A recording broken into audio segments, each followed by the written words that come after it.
বিশ্ব সংবাদে আপনাদের স্বাগত জানিয়ে দিব আন্তর্জাতিক গণমাধ্যমে প্রকাশিত আজকের গুরুত্বপূর্ণ কয়েকটি সংবাদ। শুরুতেই শিরোনাম। বিশ্বজুড়ে চলছে যুদ্ধ অবস্থা, চরম উত্তেজনার মধ্যেই ইরান প্রতিশোধমূলক হামলা চালিয়েছে ইসরায়েলে।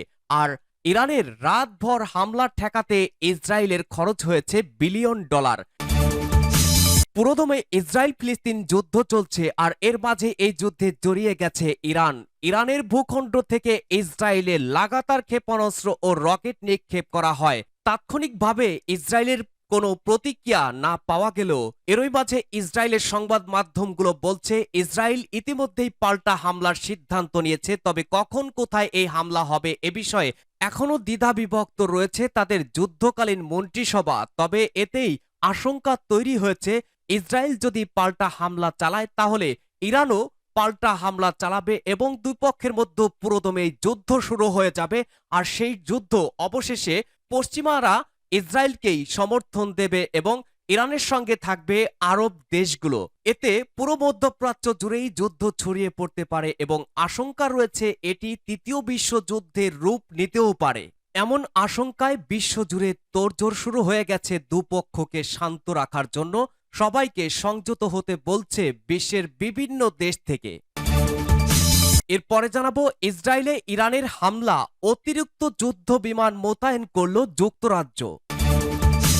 এদিকে ইসরায়েলে ইরানের ভয়াবহ হামলার পরে জাতিসংঘের জরুরি বৈঠকের আহ্বান করে ইসরায়েল। ইসরায়েলে হামলা ইরানের যে বার্তা দিল জাতিসংঘ। জানিয়ে দেব ইরানের প্রতিশোধমূলক হামলাকে যেভাবে দেখছেন বিশ্বের মানুষ। সর্বশেষ জানিয়ে দিব ইরানি হামলায় বড় রকমের ক্ষয়ক্ষতির মুখে পড়েছে ইসরায়েল। মধ্যপ্রাচ্যের গণমাধ্যমের খবর।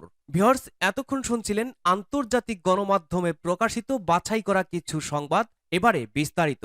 আজকের সংবাদ সম্পর্কে আপনার মূল্যবান মতামত লিখে জানান। জানিয়ে দিন কোন স্থান থেকে এই সংবাদ শুনছেন অথবা দেখছেন। ভিডিওটি ভালো লাগলে লাইক, কমেন্ট, শেয়ার করে সবার আগে সবশেষ আপডেট সংবাদ পেতে চ্যানেলটি সাবস্ক্রাইব করে পাশে থাকা বেল বাটনটি প্রেস করুন। সকল জল্পনা কল্পনার অবসান ঘটিয়ে অবশেষে রাতভর ইসরায়েলে ইরানের হামলা ঠেকাতে ইসরায়েলের খরচ বিলিয়ন ডলার। রাতভর ইরানের ব্যাপক ড্রোন ও ক্ষেপণাস্ত্র হামলা ঠেকিয়ে দেওয়া প্রতিরক্ষা ব্যবস্থা সক্রিয় করতে ইসরায়েলের 100 কোটি ডলারের বেশি খরচ হয়েছে বলে জানিয়েছেন ইসরায়েলি সামরিক বাহিনীর সাবেক এক অর্থনৈতিক উপদেষ্টা ব্রিগেডিয়ার জেনারেল রিম আমিনোস। ইসরায়েলি সংবাদ মাধ্যম ওয়াইনেট নিউজকে দেওয়া সাক্ষাৎকারে এমন কথা জানান তিনি। আমিনোয়াজ বলেন, আমরা যদি ব্যালিস্টিক ক্ষেপণাস্ত্রের কথা বলি, ক্রুজ ক্ষেপণাস্ত্র যা অন্যান্য ক্ষেপণাস্ত্রের সাহায্যে ভূপাতিত করা দরকার, সেগুলো আমরা মূলত যুদ্ধবিমান দিয়ে ভূপাতিত করছি। অ্যারো ক্ষেপণাস্ত্রের জন্য $35 লাখ, ডেভিডস স্লিং এর জন্য $10 লাখ। এছাড়া জেট বিমানের জন্য এই ধরনের খরচ হয়েছে, অর্থাৎ সব খরচ মেলালে 1 বিলিয়ন ছাড়িয়ে যাবে। গত 1 এপ্রিল সিরিয়ায় ইরানি কনসুলেটে হামলার প্রতিশোধ নিয়েছে তেহরান। এখন প্রশ্ন হলো ইসরায়েল কিভাবে প্রতিক্রিয়া জানাবে? মধ্যপ্রাচ্যের এই দুই প্রতিদ্বন্দ্বীর মাঝে সরাসরি যোগাযোগের কোনো মাধ্যম নেই। আগামী কয়েক ঘন্টা এবং ভবিষ্যতের দিনগুলোতে তারা বিপজ্জনক যে কোনো সিদ্ধান্ত এড়াতে সক্ষম হবে কিনা সেটাও এখন সবচেয়ে বড় প্রশ্ন হয়ে দেখা দিয়েছে। বিশ্লেষকরা এমনটি মনে করছেন। এদিকে জাতিসংঘ মহাসচিব অ্যান্তনিও গুতেরেস সব পক্ষকে সতর্ক করে দিয়ে বলেছেন, বিশ্ব আরেকটি যুদ্ধের ভার বহন করতে পারবে না। মধ্যপ্রাচ্যের বিভিন্ন ফ্রন্টে বড় ধরনের সামরিক সংঘাতের কারণ হতে পারে এমন যে কোনো পদক্ষেপ এড়াতে সব পক্ষকে সর্বোচ্চ সংযম প্রদর্শনের আহ্বান জানিয়েছেন গুতেরেস। জাতিসংঘ মহাসচিব বলেন, অঞ্চলব্যাপী মধ্যপ্রাচ্য বিধ্বংসী উত্তেজনার প্রকৃত বিপদ সম্পর্কে আমি গভীরভাবে উদ্বিগ্ন। আমি সব পক্ষকে সর্বোচ্চ সংযম প্রদর্শনের আহ্বান জানাই। তারা এমন কোনো পদক্ষেপ যেন না নেয় যা মধ্যপ্রাচ্যের বিভিন্ন ফ্রন্টে বড় ধরনের সামরিক সংঘাতের কারণ হতে পারে। আমি বারবার জোর দিয়ে বলেছি, এই অঞ্চল বা বিশ্ব আরেকটি যুদ্ধের ভার বহন করতে পারবে না। সূত্র মিডল ইস্ট আই। এবার ইরানেও পাল্টা হামলার সিদ্ধান্ত ইসরায়েলের। ইরানের প্রতিশোধমূলক হামলার জবাবে পাল্টা হামলার সিদ্ধান্ত নিয়েছে ইসরায়েলের যুদ্ধকালীন মন্ত্রিসভা। তবে সেই হামলা কখন এবং কোন মাত্রায় হবে তা নিয়ে দ্বিধা বিভক্তি রয়েছে।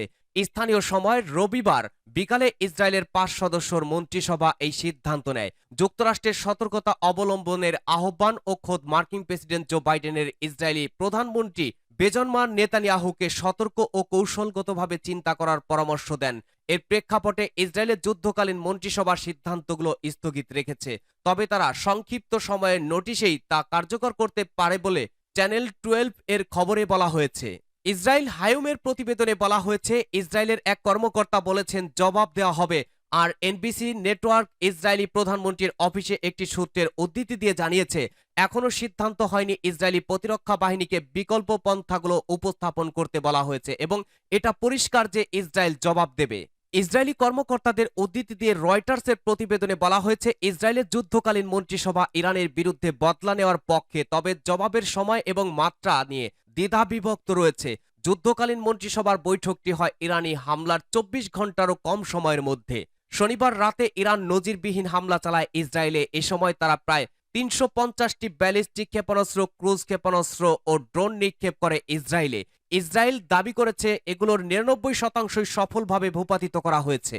বেশ কয়েকটি হিব্রু মিডিয়ায় বলা হয়েছে, এই ব্যাপক হামলার প্রেক্ষাপটে যুদ্ধকালীন মন্ত্রিসভার সদস্য বেনি গান্টোস এবং তার ন্যাশনাল ইউনিট পার্টির সহকর্মী গাদি আইজেকট যুদ্ধকালীন মন্ত্রিসভার পর্যবেক্ষক উভয়ে ইরানে পাল্টা হামলার প্রস্তাব করেন। তবে প্রধানমন্ত্রী বেঞ্জামিন নেতানিয়াহু, প্রতিরক্ষা মন্ত্রী ইয়োভ গ্যালেন্ট, আইডিএফ প্রধান হার্জি হ্যাবিলি এবং অন্যরা প্রস্তাবটির দৃঢ় বিরোধিতা করেন। তারা মনে করেন একই সাথে এত পদক্ষেপ গ্রহণ করতে গেলে প্রচুর চাপের সৃষ্টি হবে। এদিকে পৃথক একটি সূত্রের উদ্ধৃতি দিয়ে চ্যানেল 12 দাবি করেছে, ইসরায়েলি হামলার ব্যাপারে যুক্তরাষ্ট্র ভেটো দেবে না, তবে বিষয়টি তাদেরকে আগে জানাতে হবে এবং সমন্বিত হামলা চালাতে হবে। যুক্তরাষ্ট্র অবশ্য সরকারিভাবে জানিয়েছে তারা ইরানে ইসরায়েলের কোনো পাল্টা হামলার অংশ নেবে না। চ্যানেল 12 আরও দাবি করেছে, ইসরায়েল এখন সংযুক্ত থাকার বিনিময়ে ইরানের বিরুদ্ধে যুক্তরাষ্ট্রের সাথে কৌশলগত চুক্তি করতে চাচ্ছে এবং তা করতে চাচ্ছে ফিলিস্তিন ইস্যুতে কোনো ধরনের প্রতিশ্রুতি না দিয়েই। সূত্র টাইমস অব ইসরায়েল। এদিকে ইসরায়েলে ইরানের হামলার পর অতিরিক্ত যুদ্ধ বিমান মোতায়েন করল যুক্তরাজ্য। ইসরায়েলে ইরানের ড্রোন হামলার প্রতিক্রিয়ায় মধ্যপ্রাচ্য অতিরিক্ত যুদ্ধ বিমান এবং রিফুয়েলিং ট্যাঙ্কার মোতায়েন করেছে যুক্তরাজ্য। কাতার ভিত্তিক প্রভাবশালী সংবাদ মাধ্যম আল জাজিরা ও বিবিসির প্রতিবেদনে এসব তথ্য জানা গেছে।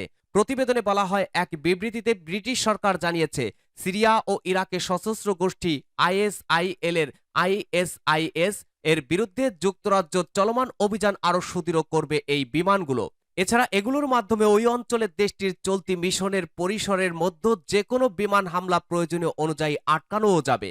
ব্রিটিশ সরকারের এক মুখপাত্র বলেন, রোমানিয়া থেকে বেশ কিছু যুদ্ধ বিমান মধ্যপ্রাচ্য স্থানান্তর করা হয়েছে। সেই অঞ্চলে আমাদের পদচারণা আরও বাড়াতে এই উদ্যোগ নেওয়া হলো। বিবৃতিতে আরও বলা হয়, ইরানের হুমকি বেড়েছে, সেই সঙ্গে মধ্যপ্রাচ্য উত্তেজনা বৃদ্ধি পেয়েছে, যার প্রতিক্রিয়ায় এই অঞ্চলের অংশীদারদের সঙ্গে কাজ করছে ব্রিটিশ সরকার যাতে আর হামলা না হয়। এদিকে ইসরায়েলের ভূখণ্ডে ইরানের প্রতিশোধমূলক হামলার পর যে বার্তা দিল জাতিসংঘ, মধ্যপ্রাচ্যের বাসিন্দারা সর্বাত্মক এবং ভয়াবহ সংঘাতের মধ্যে পড়ে গেছে। গোটা অঞ্চল এখন খাদের কিনারে চলে গেছে। বাসিন্দারা একটি পূর্ণমাত্রার ধ্বংসাত্মক সংঘাতের মুখোমুখি। তারা যুদ্ধের দ্বারপ্রান্তে অবস্থান করছেন। এখনই সময় তাদের খাদের কিনার থেকে ফিরিয়ে আনার, আর এই দায়িত্ব যৌথভাবে গোটা বিশ্বের, এমন মন্তব্য করেন জাতিসংঘের মহাসচিব অ্যান্তনিও গুতেরেস। খবর আল জাজিরার। বিশ্ব সংস্থাটির নিরাপত্তা পরিষদের এক জরুরি সভার শুরুতে দেওয়া ভাষণে গুতেরেস এসব কথা বলেন। স্থানীয় সময় রোববার বিকালে ইসরায়েলের অনুরোধে ইরানের হামলা নিয়ে এই সভা ডাকা হয়। এতে স্ব দেশের অবস্থানের পক্ষে বক্তব্য তুলে ধরেন জাতিসংঘে নিযুক্ত ইসরায়েল ও ইরানের রাষ্ট্রদূতেরা। সংঘাতে কোনো পক্ষ নেওয়া জাতিসংঘ মহাসচিবের দায়িত্বের মধ্যে পড়ে না উল্লেখ করে গুতেরেস বলেন, তিনি নিশ্চিতভাবে এই সংঘাতে কোনো পক্ষে যাননি। মধ্যপ্রাচ্যের বড় বড় সামরিক পক্ষগুলো ফের ভয়াবহ সংঘাতে জড়িয়ে যেতে পারে এমনটি উল্লেখ করে তিনি বলেন যে কোনো সংঘাতপূর্ণ পদক্ষেপ এড়িয়ে যাওয়া জরুরি। ইতিমধ্যে এখানকার বেসামরিক নাগরিকেরা ক্ষতির সম্মুখীন হয়েছেন, তাদের গাজাবাসীর চরম মূল্য দিতে হচ্ছে। তাই এখনই সময় সবাইকে যুদ্ধের কিনার থেকে ফিরে আনার। জাতিসংঘের মহাসচিব আরও বলেন, ইরান ইসরায়েল গাজার সংঘাত যাতে আর উস্কে না যায় তা প্রতিরোধে সবার দায়িত্ব রয়েছে। সবাইকে সক্রিয়ভাবে এই দায়িত্ব পালনের সঙ্গে যুক্ত হতে হবে। সবার যৌথ অংশগ্রহণে এখনই গাজার যুদ্ধবিরতি প্রয়োজন উল্লেখ করে গুতেরেস বলেন, সেখানে মানবিক অবস্থা বিপর্যস্ত, এজন্য সব জিম্মিদের নিঃশর্ত মুক্তি ও বাধাহীনভাবে ত্রাণ তৎপরতা চালাতে দেওয়া দরকার। গুতেরেস তার বক্তব্যে ফিলিস্তিনের পশ্চিম তীরে সংঘাত বন্ধ ও লোহিত সাগরে নৌযান চলাচল পুনরায় স্বাভাবিক করা নিয়েও কথা বলেন। এদিকে ইরানের প্রতিশোধমূলক হামলাকে যেভাবে দেখছে বিশ্বের মানুষ, ফিলিস্তিনের গাজা উপত্যকায় 6 মাসেরও বেশি সময় ধরে গণহত্যা চালানোর ফলে জনপ্রিয়তা হারিয়ে আগেই কোণঠাসা হয়ে পড়েছিল ইসরায়েল। মার্কিন যুক্তরাষ্ট্র ও ইউরোপের অধিকাংশ দেশের সরকার ইসরায়েলি গণহত্যাকে সরাসরি সমর্থন দিলেও এসব দেশের জনগণ ইসরায়েলের বিরুদ্ধেই অবস্থান নিয়েছিল। কিন্তু কোনোভাবেই ইসরায়েলি আগ্রাসন ঠেকাতে পারেনি বিশ্বের কোনো শক্তি। এমন পরিস্থিতিতে ফিলিস্তিনের যাত্রা হিসেবে যুদ্ধের মাঠে আবির্ভূত হয়েছে ইরান। আর এতেই রাতারাতি মধ্যপ্রাচ্যর নায়ক বনে গেছে দেশটি। তেহরান থেকে টরেন্টো ছড়িয়ে পড়েছে আনন্দ উল্লাস। ইরানের বিপ্লবী গার্ডস বাহিনী বা আইআরজিসির ড্রোন ও ক্ষেপণাস্ত্র হামলা চালানোর পর ইরানের রাজধানী তেহরানের রাস্তায় নেমে আসে দেশটির সাধারণ জনগণ। ব্যাপক আনন্দ উল্লাস ও উচ্ছ্বাস প্রকাশ করেছেন তারা। একইভাবে উচ্ছ্বাস প্রকাশ করেছেন কানাডার টরেন্টো শহরের বাসিন্দারাও। এমনকি পিছিয়ে থাকেনি ইসরায়েল অধিকৃত জেরুজালেম শহরের আরব বসতিগুলোর বাসিন্দারা। এদিকে মার্কিন যুক্তরাষ্ট্র ও ইউরোপের রাস্তায় একইভাবে মিছিল বা সমাবেশ না হলেও এসব দেশের সামাজিক মাধ্যম ছিল ফিলিস্তিনপন্থীদের দখলে। লাখ লাখ নেট নাগরিক ইরানের এই প্রতিশোধমূলক হামলাকে সমর্থন জানিয়েছেন। তাদের অনেকেই জানান, গাজায় গণহত্যা শুরুর পর থেকে তারা হতাশ ছিলেন, কারণ ইসরায়েলি বর্বরতাকে রুখে দিতে সে অর্থে কোনো দেশ সরাসরি ফিলিস্তিনের পাশে দাঁড়ায়নি। ইরান সেই কাজটি করেছে, এর ফলে ইসরায়েল নতুন করে বিপাকেই পড়েছে। এ ঘটনায় অনেকে আবার লিখেছেন, ইরানের নিজেকে রক্ষা করার অধিকার রয়েছে।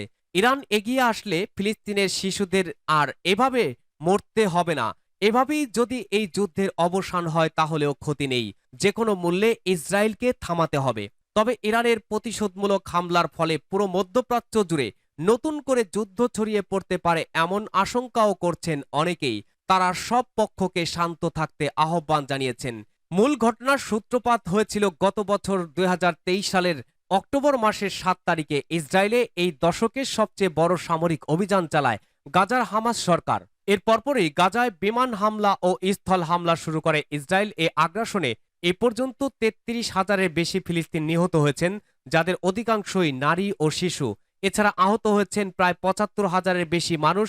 আর এই গণহত্যাকে কেন্দ্র করে নতুন করে দ্বন্দ্ব জড়ায় মধ্যপ্রাচ্যের দুই চিরশত্রু ইরান ও ইসরায়েল।